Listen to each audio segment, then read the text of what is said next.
Hello, everyone. Welcome back to the Asian American Herald, a new media network. The show is being aired live via live stream on Facebook, and a recording will be available afterwards at our Facebook page. My name is Himanee Gupta-Carlson, and I'm a professor at Empire State College in Saratoga Springs, New York, as well as a community-based farmer and a writer. I want to open our show tonight first by offering respect to the Haudenosaunee, the people of the Longhouse, who are the original caretakers of much of upstate New York, where the Asian American Herald is based. And in offering this respect, I acknowledge myself as a settler, and as a member of the worldwide Indian diaspora, I also thank the Haudenosaunee for providing me shelter on their lands. And in the spirit of the Haudenosaunee greetings of gratitude, I look forward to reaching a point where in our conflicted society, all minds can be one.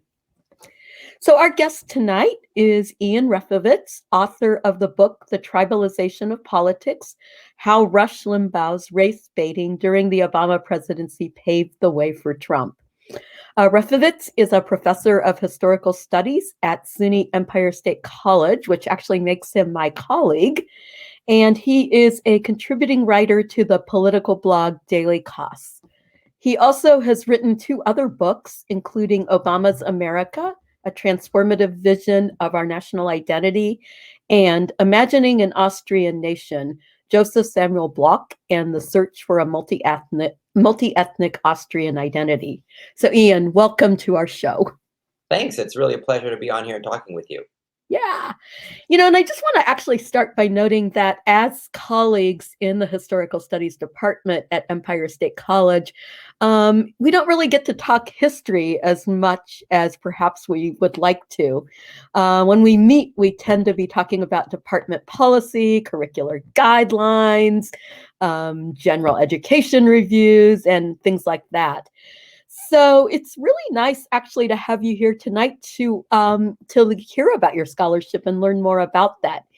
And so I actually was just wondering if you could begin by telling us a little bit about your background and the kind of work you do as a professor at Empire State College. Well, thanks. And as exciting as those various topics you listed are, it is great to talk about history. And I teach a fairly wide variety of history courses, as you do as well, at Empire State College. I teach some broad survey courses in U.S. history, in Western civilization, and then I have this research specialization both with my first book on Austria-Hungary and in the more recent work on contemporary U.S. That look at identity, look at racial and ethnic identity, and specifically as well at national identity and national identity in multi-ethnic states. So I have some courses on things like Austria-Hungary, on things on Central and Eastern Europe, on Jewish history. The gentleman who was at the center of my first book, Joseph Samuel Bloch, was a Jewish both rabbi and journalist and politician. And then I have some courses on contemporary or recent U.S. history as well, some of them with a focus on U.S. politics specifically, or with the most recent book, I have actually a new course on history of conservative media. I have courses on race in U.S. politics. So I like to have a variety of things, and it's really wonderful actually at our school to get to do that.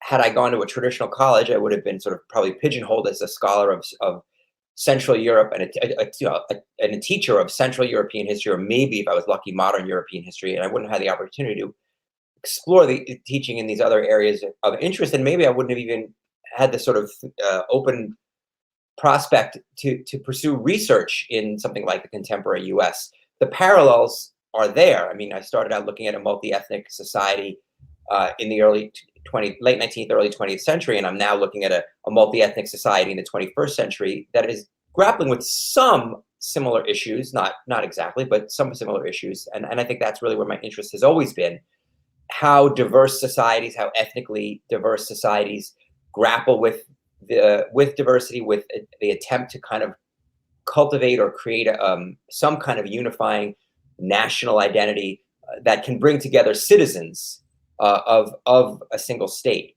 It's something that Austria-Hungary did not succeed in doing in the end. and it's something that the United States is grappling with, and I think has been more successful certainly than Austria-Hungary has been, although it's not been without challenge. And the last 4 years, among the more challenging of those periods, or at least among the more tense periods in our recent history. We've certainly come a long way from where we were 100 years ago, but these last 4 years have not been easy. Yeah, certainly not. And it's interesting because I looked a lot at national identity also when I was doing my grad work, and particularly at the Hindu right in India and its kind of overseas support in the diaspora. So as I was looking at your book titles, and I have, I actually began reading your Obama book at one point, and I have dabbled in the tribalization of politics a little bit, though I have to say reading about Rush Limbaugh is it's a difficult thing to do, and I applaud you for actually being able to research it. But something that really stands out, just as I look at your titles, is that in Austria, in that pursuit of a multi-ethnic Austrian state, and in the Obama vision, which I think it was kind of a culmination of other political leaders' visions in America up through the early 20th century, you really saw kind of an idea that we wanted to bring people together. We wanted to bring people together regardless of race, regardless of ethnicity. And for Trump, via Limbaugh and the way that Limbaugh's rhetoric helped propel him to power, national identity took on a different meaning, it seems. It wasn't really about bringing everyone together. It was really about privileging one identity, a white identity, which is a racialized identity, over all others. And I just, found myself wondering about a really simple but maybe difficult question, which was what happened? What brought us to that kind of space we're in now, where in America and actually in so many other parts of the world, peoples are really more divided than they are united? Right. Wow. Yeah. I mean, it's a great question. In terms of title, I had a sort of a secret subtitle to the book, which was "I read through 8 years of Rush Limbaugh show transcripts, so you don't have to." But look, in terms of why and how we got here, on the one hand, what Trump and Limbaugh have been doing is old, right? The oldest form of identity politics in the United States is white identity politics or white Christian identity politics. On the other hand, it has taken on some new dimensions in the post-immigration reform era, right? An era that saw the population of the United States go from almost 90% white to, again, depending on how you define it, there are issues of white, Latino, non-white Latino, whatever, but depending on how you define it, white non-Hispanic is only now in the 60s in terms of percent. And there's demographic trends that show that it'll get closer to 50% within the next 25 years and maybe even go under 50%. And that's a change. Now, on the other hand, even that's not a huge change. It's a change, but it's not the first time I've had that change, right? In the earlier period, American identity was tied up with Anglo-Saxon identity. And there was a point at which the Anglo-Saxons, the WASP, right, white Anglo-Saxon Protestants, saw all the others coming from Europe, including the Irish, let alone Jews, Italians, Russians, as alien, racially alien, right? That's why we get the 1924 immigration reform, the Reed-Johnson Act, which essentially shuts off immigration from outside of Northwestern Europe. But those groups over time became absorbed into what was white. In the latter part of the 20th century, we're in a situation where we have more people who are, again, seen as racially non-white, bearing in mind that white has been a fungible term over time. The only group that seems to be consistently excluded from whiteness is African Americans, but that's a separate issue. As white Christians, traditional white Christians, have been losing their numerical dominance, there has been an attempt politically to take advantage of the fear of what's coming to bind those people together. And again, in many ways, this is a very old story within American history, right? How do you, as the white elite in the slave owning era, make sure that the poor whites don't ally themselves with African slaves? Well, you divide them on the basis of race so that they can't unify on the basis of class, and you give them the benefit of whiteness. Well, here we have something, it's not exact a parallel, but a similar thing where people like Limbaugh have built this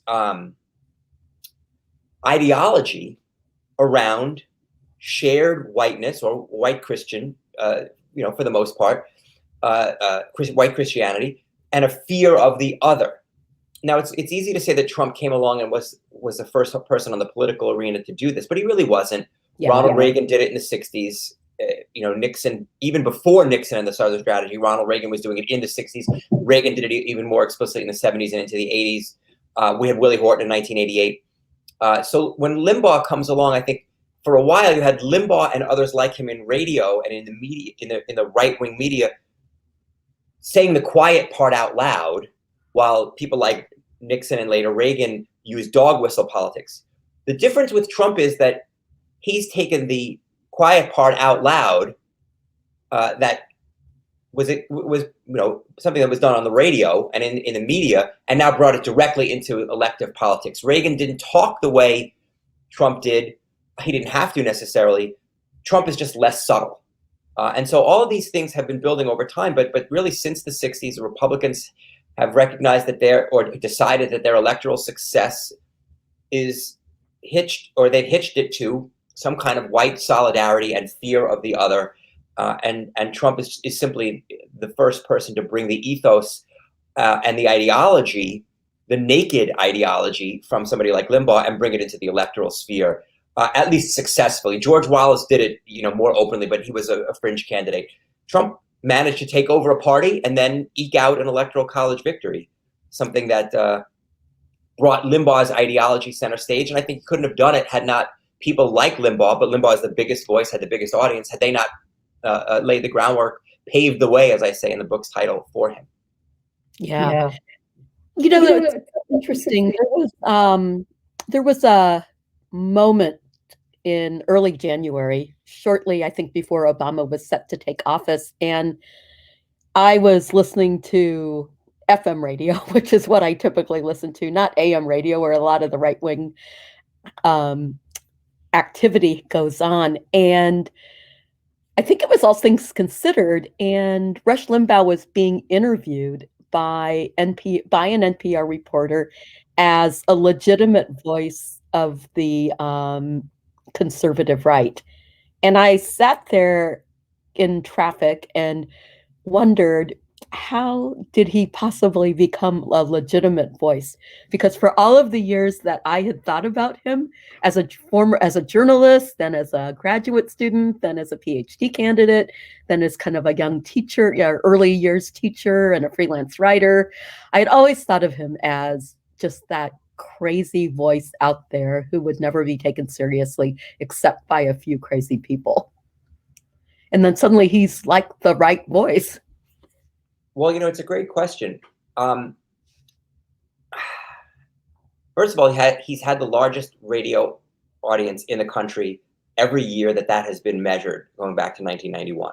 That's amazing. Right? He had his peak, he had about 20 million listeners, which he had, and he's had around 15 million in the last few years up until his death. And arguably, he was at his most influential right when President Obama took office in early 2009, where he essentially was, and he called himself the de facto leader of the Republican Party. He had a clash with the then Republican National Committee chair, Michael Steele. Michael Steele was forced to apologize to Rush Limbaugh. And if you have a clash with the titular leader of the Republican Party, and that person apologizes to you, then you are the leader of the Republican Party, essentially. Obviously, when Trump comes along, he's the leader of the Republican Party. That's a different story. But in those early years of the Obama administration, in fact, maybe even throughout the Obama administration, except for the few months that Mitt Romney was the nominee and then lost, he was the head of the conservative movement in the United States. So is it a matter of bringing him on as a voice, and we shouldn't because the Republicans are better than Limbaugh? Or is it a matter of the Republicans are no better than Limbaugh, and his extremism is Republicanism? So of course he would be a voice. He's a legitimate voice for a movement defined by hate and extremism. Yeah. So in that sense, it depends on how you want to look at which is being delegitimized. Are you delegitimizing Limbaugh? I mean, are you hiding what Republicanism is if you don't have Limbaugh on as a representative voice? Because his hate represents what that movement has been pushing since he got onto this, onto the scene. And like I said before, even as early as Reagan and Nixon. So it's 50 years now, almost 60. And that feels like it's almost happened without us even really noticing it, except perhaps, in the last 4 to 6, 8 years or so. And part of that is, you make this point, actually, I think, in the intro of your book. You talk about how taking to the airwaves on AM radio became a very, very good space for conservative radio hosts like Limbaugh to really get their message across. And I keep thinking, I think the last time I listened to AM radio regularly was when I was in high school, and my favorite top 40 station was on AM radio, and that was back in the 70s. So I wonder that it seems like much of this opinion shaping and much of this development of the party of hate and fear of the other has happened in a way that has been cleverly concealed from the liberal eye. And I wonder, how does that actually help make Limbaugh even more powerful, and in the eyes of the people who followed him and then Trump, more legitimate? Well, I will say, for the history of that, right? My book really does focus on the Obama era and on Limbaugh's own words, not the institutional sort of history there. There's a wonderful book by Brian Rosenwald, a new book. I believe it's called Talk Radio's America, and the subtitle is something along the lines of A History of the Conservative Media. Limbaugh was doing it out in the open. George H.W. Bush had him as an overnight guest in the White House. That was in 1992. Yeah. Only 3 or 4 years after he emerged with the first nationally syndicated radio, political talk radio. So he's been there. He had a TV show in the 90s, although he wasn't as much of a great TV presence. He probably would tell you he had a face made for radio, which is what all the radio hosts say. But he's had that audience. That 20 million strong audience has been there since, like I say, since the early 90s.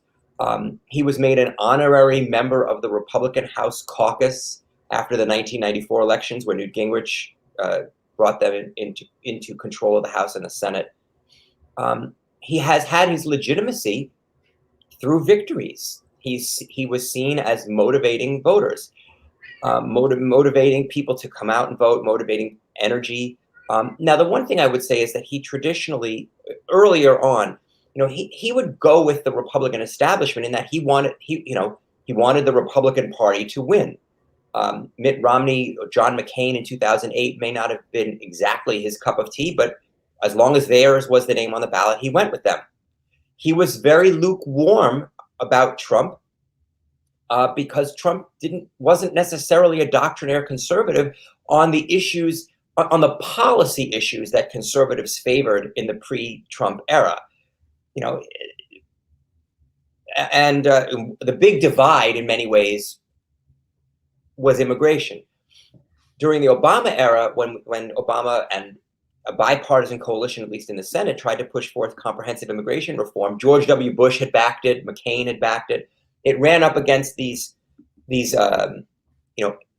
anti-immigrant conservatives, but more than anti-immigrant, it was nativist. That was the word I was looking for. These nativist conservatives, and that really is how Trump picked up on where to go in 2016 to take it back in that direction. Limbaugh was talking about immigration, was talking about during the Obama presidency, was talking about sovereignty, about demographic change, about America being given over to, foreigners and brown people. It was really, really explicit. And apparently Trump's aides and his whole campaign, his whole political staff, before he announced for president, was like 3 guys, but they listened to thousands of hours of talk radio and they told Trump what was resonating. And one of the biggest things was immigration. And it wasn't the only thing Limbaugh talked about. He talked about Obama and tried to pit Obama and black people in general against whites, and talking about racial redistribution. But there were some other things that Trump picked up on as well. Cops versus cops and law and order on the one hand versus Black Lives Matter at the other. And Trump picked up on that as well, absolutely. But immigration really, ideologically was where Limbaugh went hard, and that's where Trump went. That was the thrust of Trump's primary campaign in 2016. So Limbaugh, I think his influence comes from the fact that he's been ahead of the curve to some degree, and showing Republican politicians where they can go if they want to win. Donald Trump, took that blueprint in 2016 and made it his own, and brought the Republican Party with him. We've seen Republican voters in survey after survey support things that Trump wants that they Republican voters didn't want before Trump came along. Certainly the Republican position on trade has shifted radically from from 2014 to 2016 when Trump took over the party. The voters followed Trump, and Limbaugh followed Trump on trade as well, which is interesting. Trump, sort of one original thought, I guess, within the Republican movement was trade, but everything else he just sort of, I think, followed the tribalization line laid out by Limbaugh. But even on trade, there's an aspect of tribalization there. Demonizing China, and not that China hasn't played unfairly by in terms of trade rules. That's a separate issue. But Trump demonizing China is very different. And we saw that not only with economics, but obviously when we get to 2020, tragically, and with violent results, we saw him demonizing China with COVID as well. And Limbaugh, again, my study of Limbaugh stops in 2016, but I know that Limbaugh, at least to some degree, echoed Trump in terms of his spreading of hate regarding COVID and China and Asian Americans. Yeah. I was actually curious because you did note that the transcripts that you analyzed were during the 8 years of the Obama presidency. And so I actually wanted to ask you kind of 2 questions that might be a little bit connected. The word tribalization, can you unpack that for the listeners a little bit? And in terms of the tribalization, to what extent were Asian Americans picked on during those years that you looked at Limbaugh's rhetoric? Right. So in the book, I offer a definition of, and I'll try to bring it as best I can from memory, because I think it's a pretty good one. So I talk about how there's a difference between a political debate over things like capital gains tax rates, or appropriate levels of regulation on fluorocarbons. That's not a tribalized politics. There's a different, but tribalization is one in which, or tribalized politics is a situation where one party sees the members of the other party not as having a different opinion on issue X, Y, or Z, but as the enemy. Members of a group who deserves your hatred, who opposes your basic interests, not even as an individual, but as a member of a group, a tribe, and in sort of slang, if you want to look at it that way, which which can't be compromised with, right? You can split the difference on capital gains tax rates, but you can't split the difference on a race war. Yeah. that's where tribalization differs from a normal situation in politics. Regarding Asian Americans, it's interesting. If you think back to the years of the Obama presidency, Asian Americans were not seen as an especially liberal group in terms of their voting patterns, certainly the way African Americans or Jewish Americans or even Latinos were. Now they've shifted even, in the last 4 to 6 years, and are now vote in higher numbers for Democrats than they had even during the Obama years. I don't think he was so much on Limbaugh's radar screen when he talked about, the groups who are organizing to destroy white Christian America. He was talking about Black Americans, Latinos, feminists, maybe not all women, because he wants the conservative women on his side, but feminists. Yeah. Probably LGBT as well on occasion, although they didn't necessarily have as much power. I think Asian Americans were kind of under his radar screen, and he didn't lump them in with those who wanted to destroy white America or anything like that. Simply because it was and they were smaller in number. Even 12 years ago, they were significantly smaller in number of population than they are now. So he didn't. He would attack the government of China, communist China. He had nicknames for everybody. They were the Chi-Coms. But he didn't go after Asian Americans for the reasons that I've given you there. They weren't part of that hard left, black, brown, liberal enemy tribe. For whatever reason, they were kind of the quiet model minority, insignificant. Yeah, they were quiet enough that he really didn't talk much about them. Yeah. What about, I'm curious about Islamophobia. To what extent did he, how did he vilify Middle Easterners and South Asians, Pakistanis, Indians, Afghanis, in terms of Islamophobia? Not specifically South Asians, more the Arab, the prototypical, on the right, the prototypical Muslim terrorist, bin Laden. Afghanistan. Bin Laden, of course, is from Saudi Arabia, so it's more the Arab Muslim, but it's really, but it's Muslims as a whole. It's just that he didn't specifically go, divide them into South Asian versus Arab. It was really Muslim terrorists as a whole. And I forgot, in the other groups I was thinking about, they're certainly there as well. Now, it's not a huge number in the American population, but this whole idea of a kind of as he's presenting it to his audience, a worldwide Islamic terrorist movement, which has its adherents in the United States. So he would, when there was an incident of a mass killing committed by somebody who was American and Muslim, he would what he would do is, first of all, he would connect it immediately, to this sort of worldwide anti-Western or anti-white or anti-American Muslim movement that he saw.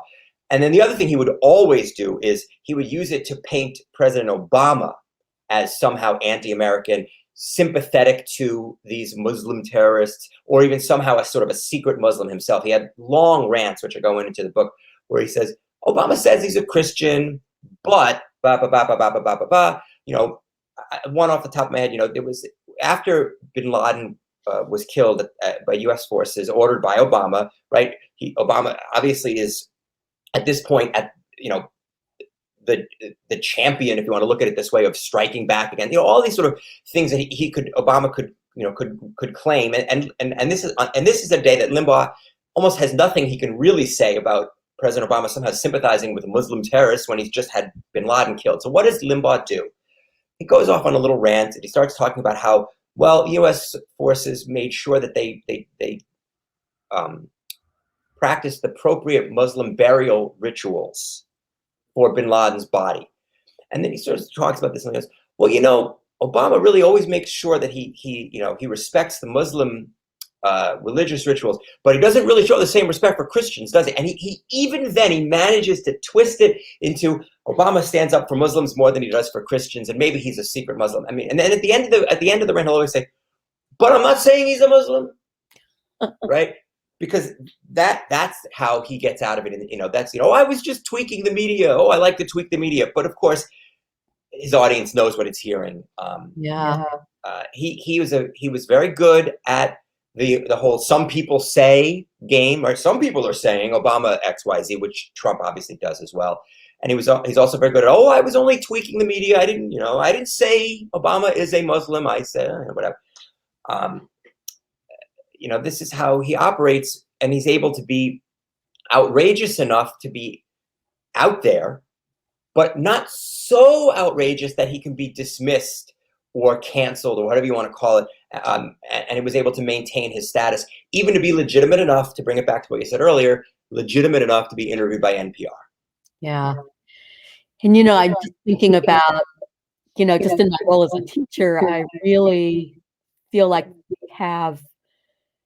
we have a couple decades of disinformation to untangle. And the way I listen to you talk, and as I think about how Limbaugh probably spoke, he really embedded a particular belief system into the mindset of his listeners that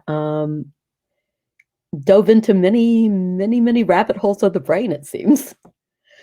But, he's gone now. He has passed away, and Trump is no longer president.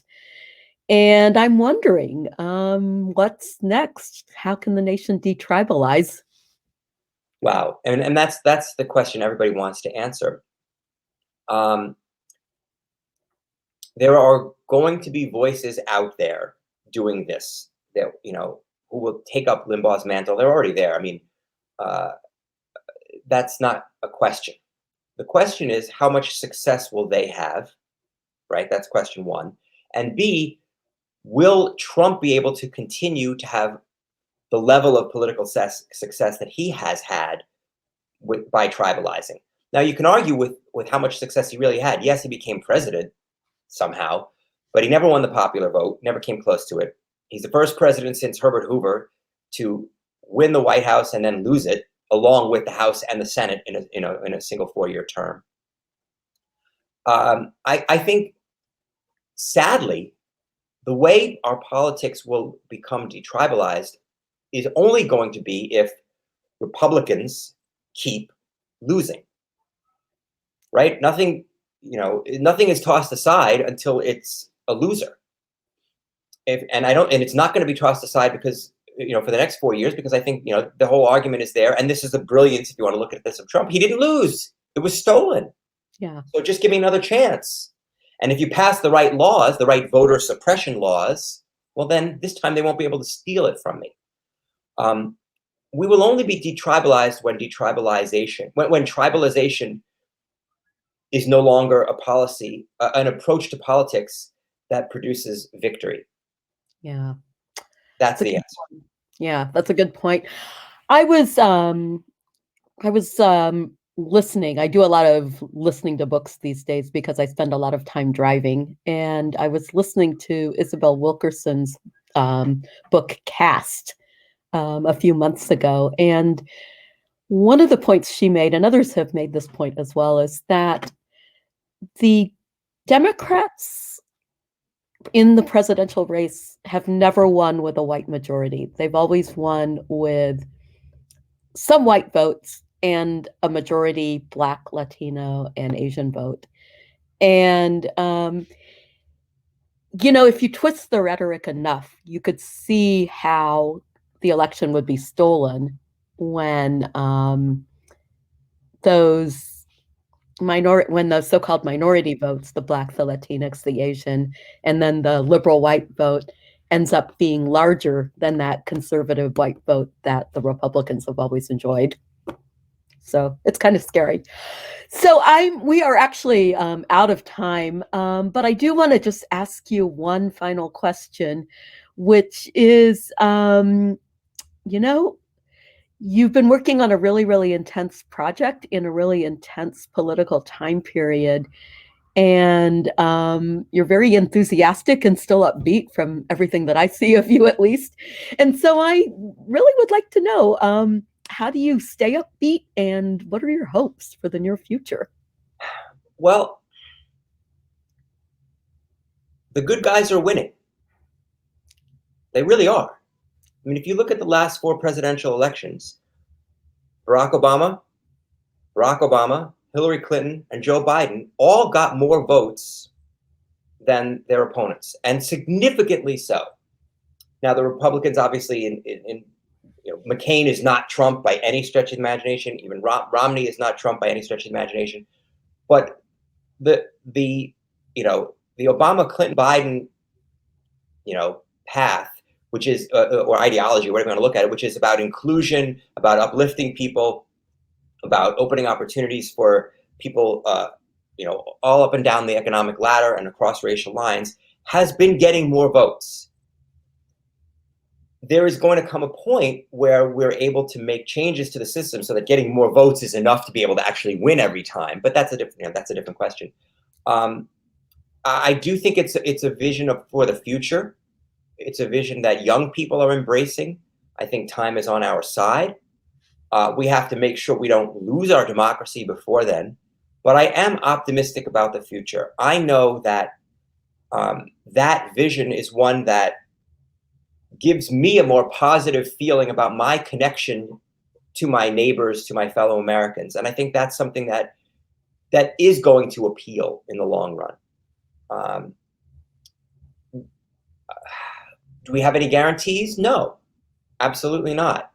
I just think we have to keep working together. We have to think about ways that we can connect across lines of race, that we can be inclusive, that we can build coalitions across racial lines, specifically across the line of white and people of color, because that's arguably the most important barrier that tribalizes our politics. And if we can strengthen the ties that cut across those lines, we can ensure that the politics of division are unable to have any chance of winning. And if it's impossible for the politics of division to win, then that will become the politics of a smaller and smaller minority, and then we can really transform our society into the kind of place that has greater justice, greater equality, greater opportunity, and that everybody really is included.